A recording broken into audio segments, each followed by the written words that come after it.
Glen, you want to just talk to Living Water Smart for a second here? Sure. All right. Well, thanks, Kim. Yeah, my name's Glen Brown. I'm with the okay, that's not the hard thing. Good start. You can hear us okay in the back? Yeah, I don't need the microphone. All right, I'm with the Ministry of Community Development, and I work in the infrastructure and engineering department there. So just a little bit about the Water Smart. I guess one of the things I wanted to do was sort of articulate that this is a provincial strategy. And when I say provincial strategy, it means that it's not a Ministry of Environment strategy, and it's not a provincial government strategy, but it is a provincial strategy. And I think with it, we've got to look at it as some shared responsibility, and it's not only the province, and it's not only local governments, but it's actual individuals as well. And I think another thing is to identify that it is one strategy, and there's a number of strategies out there. And I usually refer to the Climate Action Plan as well, which together with the Living Smart strategy and some of the other strategies out there actually looks at raising the bar as far as what we're trying to do as far as standards. I mean, the provincial legislation that we have out there ultimately sets the minimum standard that's acceptable for a lot of the infrastructure and the services we provide.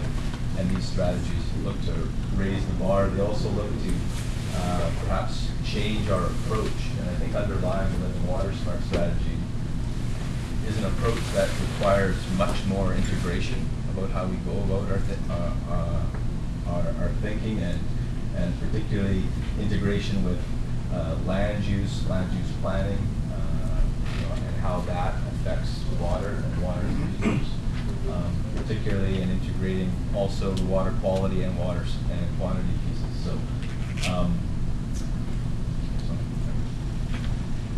So within the Living Water Smart strategy, there's a number of targets. I think this one is probably more pertinent for today, but it does speak, I think, really specifically at how we really have to look at how we develop land and use land, and how that affects water quality. I guess the one thing I wanted to mention, and they talked about sort of the shared responsibility that, and I think that's why we're all here today, is that I think we see this as probably a good thing, and we're looking at ways that we can ensure that we do protect stream health, and ultimately it does require leadership and champions on the ground. We look to the people in this room to be some of those champions and leaders. And I guess lastly, just a little opportunity here to talk about what I do. I know some of you, but in my day job, I'm responsible for a lot of the local government capital grants that are available. And one of the things that we're trying to do is integrate some of these strategies into the programs that we deal with. And so ultimately, if I look at some of the grant programs in the past, I think one of the challenges or the criticisms of these grant programs is that they actually rewarded poor behavior. And I think a paradigm shift for us is that we're trying to shift to look at a much more holistic approach, and that's the kind of thing that we want to reward with our grant program. So it's not just the project itself, it's not just looking at a project and whether it's innovative, it's looking at the whole system. That includes things as high up as a regional growth strategy, and how that links down and is connected down to implementation strategies, whether that's bylaws or what have you, and then the project itself that falls out of all that. And that's what we're looking to try to reward.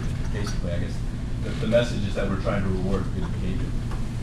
And this sort of helps provide some of the framework that allows us to move forward, and perhaps build some of that infrastructure on the ground that helps protect stream health.